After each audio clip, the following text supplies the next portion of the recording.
മലപ്പുറം പൂക്കോട്ടൂരിൽ തീപിടുത്തം. മയിലാടിയിലുള്ള ചെരുപ്പ് കമ്പനിക്കാണ് തീപിടിച്ചത്. കൂടുതൽ ഫയർഫോഴ്സ് യൂണിറ്റുകൾ സ്ഥലത്തെത്തി. കരിപ്പൂർ വിമാനത്താവളത്തിൽ നിന്ന് പ്രത്യേക ഫയർ എഞ്ചിനും സംഭവ സ്ഥലത്തെത്തിച്ച് തീയണയ്ക്കാനുള്ള ശ്രമം തുടരുകയാണ്.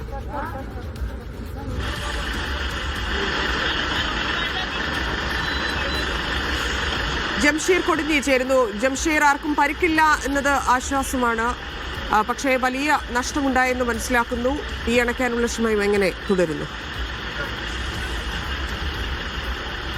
ധന്യാത്, ഇപ്പോഴും തീയണയ്ക്കാനുള്ള തീവ്രമായ ശ്രമങ്ങൾ തുടർന്നുകൊണ്ടിരിക്കുകയാണ്. ഇപ്പോൾ കരിപ്പൂരിൽ നിന്ന് കൊണ്ടുവന്നിട്ടുള്ള പ്രത്യേക ഫയർ എഞ്ചിന്റെ നേതൃത്വത്തിലാണ് തീയണയ്ക്കാനുള്ള ശ്രമം. കെട്ടിടത്തിനകത്തേക്ക്, അതായത് കെട്ടിടത്തിന്റെ മതിൽ ഇപ്പോൾ JCB ഉപയോഗിച്ച് പൊളിച്ചു അതിനകത്തേക്ക് വെള്ളം ചുറ്റിക്കാനും വെള്ളം പമ്പ് ചെയ്യാനുള്ള ഒരു ശ്രമമാണ് നടത്തുന്നത്. കെട്ടിടത്തിനകത്ത് ഇപ്പോൾ തീ പടരുന്നൊരു സാഹചര്യമുണ്ട്. ഒരു കാര്യത്തിൽ ആശ്വസിക്കാം, ആളപായമില്ല.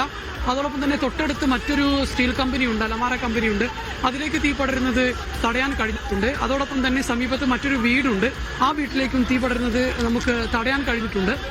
അത് ആശ്വാസകരമാണെങ്കിൽ പോലും ഈ കെട്ടിടത്തിനകത്ത് ഇപ്പോഴും തീ ഉള്ള ഒരു സാഹചര്യമാണുള്ളത്. അതുകൊണ്ട് തന്നെ ഈ എയർപോർട്ടിൽ നിന്ന് കൊണ്ടുവന്നിട്ടുള്ള ഫയർ എഞ്ചിൻ അതിനകത്തേക്ക് പരമാവധി അകത്തേക്ക് എത്തിച്ച് അങ്ങോട്ടേക്ക് വെള്ളം ചീറ്റിക്കാനുള്ള, പമ്പ് ചെയ്യാനുള്ള ശ്രമമാണ് നടത്തുന്നത്. നിലവിൽ ഇപ്പോൾ മലപ്പുറം, പെരിന്തൽമണ്ണ, തിരൂർ, താനൂർ, മീൻചന്ത ഉൾപ്പെടെയുള്ള ഇടങ്ങളിൽ നിന്നുള്ള ഫയർ എഞ്ചിനുകൾ, 10-ൽ കൂടുതൽ ഫയർ എഞ്ചിനുകൾ ഇപ്പോൾ തന്നെ ഇവിടെ എത്തിയിട്ടുണ്ട്. കൂടാതെ സ്വകാര്യ കുടിവെള്ള ടാങ്കറുകളും ഇങ്ങോട്ടേക്ക് എത്തിച്ചിട്ടുണ്ട്. ഫയർഫോഴ്സും പോലീസും സന്നദ്ധ പ്രവർത്തകർ ഉൾപ്പെടെയുള്ളവർ ഇവിടെ ഈ അണയ്ക്കാൻ ശ്രമിക്കാനുള്ള ശ്രമങ്ങളിൽ ഏർപ്പെടുന്നുണ്ട് എന്നുള്ളതാണ്. ഏതായാലും ഈ കമ്പനിയുടെ ചിത്രമാണ്.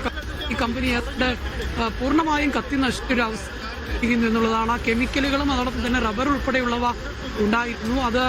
അതായിരിക്കാം ഒരുപക്ഷെ തീ ഇത്തരത്തിൽ ആളിപ്പടരാനുണ്ടായ ഒരു സാഹചര്യം എന്നുള്ളതാണ്. ഈ ഫയർഫോഴ്സിന്റെ ഈ പമ്പ് അങ്ങോട്ടേക്ക് ഉള്ളിലേക്ക് എത്തിക്കാൻ കഴിയാതിരുന്നതിനെ തുടർന്ന് JCB എത്തിച്ച് അതിന്റെ മതിലുകളും കെട്ടിടത്തിന്റെ ഭാഗങ്ങളൊക്കെ പൊളിച്ചു മാറ്റിയതിനു ശേഷമാണ് അകത്തേക്ക് വെള്ളം പമ്പ് ചെയ്ത് തീ നിയന്ത്രണ വിധേയമാക്കാനുള്ള ശ്രമങ്ങൾ നടന്നുകൊണ്ടിരിക്കുന്നത്. പക്ഷേ ഇപ്പോൾ കരിപ്പൂരിൽ നിന്നുള്ള ഫയർ എഞ്ചിൻ എത്തിയത് കൊണ്ട് തന്നെ കൂടുതൽ ഭാഗത്തേക്ക് ഇതിന്റെ പമ്പിംഗ് നടത്താൻ കഴിയും. മാത്രമല്ല വെള്ളത്തിനപ്പുറം മറ്റു കെമിക്കൽ ഉപയോഗിച്ചും പമ്പിംഗ് ചെയ്യാൻ കഴിയുന്നുണ്ട്. അത് കൂടുതൽ ഫലപ്രദമായി ഈ തീയണയ്ക്കാനുള്ള ശ്രമത്തിനുള്ള ഒരു ശ്രമമായി നമുക്ക് കാണേണ്ടി വരും എന്നുള്ളതാണ്. ഏതായാലും തീ നിയന്ത്രണ വിധേയമാക്കാനുള്ള ശ്രമങ്ങൾ ഇപ്പോഴും തുടർന്നുകൊണ്ടിരിക്കുകയാണ്. അവിടെ ഉള്ളിൽ നിന്ന് പുകയും തീയും ഇപ്പോഴും തുടരുന്നുണ്ട് എന്നുള്ളതാണ്. ഇപ്പോൾ ഏതാണ്ട് 11:30 കൂടിയാണ് ആദ്യഘട്ടത്തിൽ തീ പുറത്തേക്ക് തീ ഉയരുന്നത് കാണുന്നത്. ഇപ്പോൾ സമയം ഏതാണ്ട് 3 മണിക്കൂറിനടുത്തേക്ക് എത്തിയിരിക്കുന്നു. തീവ്രമായ ശ്രമമാണ് ഇപ്പോൾ ഈ ഫയർഫോഴ്സിന്റെയും അതോടൊപ്പം തന്നെ സന്നദ്ധ പ്രവർത്തകരുടെയും ഒക്കെ നേതൃത്വത്തിൽ നടത്തിക്കൊണ്ടിരിക്കുന്നത് എന്നുള്ളതാണ്. ഈ കെട്ടിടം ഉൾപ്പെടെ, അതായത് കമ്പനിയുടെ കെട്ടിടത്തിന്റെ മതിൽ ഉൾപ്പെടെ പൊളിച്ചും അതോടൊപ്പം തന്നെ മേൽക്കൂര ഉൾപ്പെടെ JCB മാറ്റിയുമൊക്കെയാണ് ഇപ്പോൾ ഇത്തരത്തിൽ തീ നിയന്ത്രണ വിധേയമാക്കാനുള്ള ശ്രമങ്ങൾ നടത്തുന്നത്.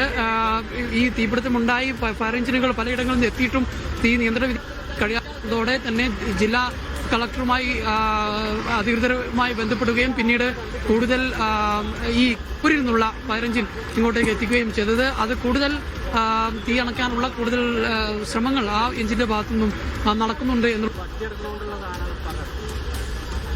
നിയന്ത്രണമാണ്. എങ്കിൽ പോലും കെട്ടിടത്തിൽ നിന്നൊക്കെ ഈ പുകയും ഒക്കെ വരുന്നൊരു സാഹചര്യം തന്നെയുണ്ട്. അല്പസമയത്തിനകം തന്നെ ഈ നിയന്ത്രണ വിധേയമാകാൻ കഴിയുമെന്നുള്ളൊരു ആത്മവിശ്വാസമാണ് പങ്കുവെക്കുന്നത്. പക്ഷേ അതോടൊപ്പം തന്നെ അപകടങ്ങളോ മറ്റു അനിഷ്ട സംഭവങ്ങളോ ഒന്നും ഇല്ലാത്തത് ഏറെ ആശ്വാസകരമാണ്. ഈ കമ്പനിക്കകത്ത് പുറത്തേക്ക് മറ്റു ഭാഗങ്ങളിലേക്ക് തീ പടരുന്നത് തടയാൻ കഴിഞ്ഞതും ഏറെ ആശ്വാസകരമാണ്. സമീപം തൊട്ടടുത്തായിട്ടൊരു അലമാര കമ്പനിയുണ്ട്. ആ കമ്പനിയുടെ അടുത്തേക്ക്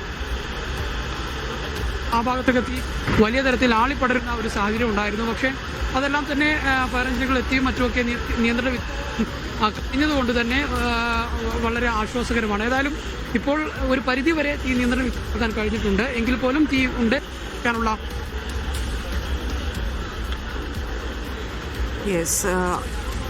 ചെരുപ്പ് കമ്പനിക്കാണ് തീ പിടിച്ചത്.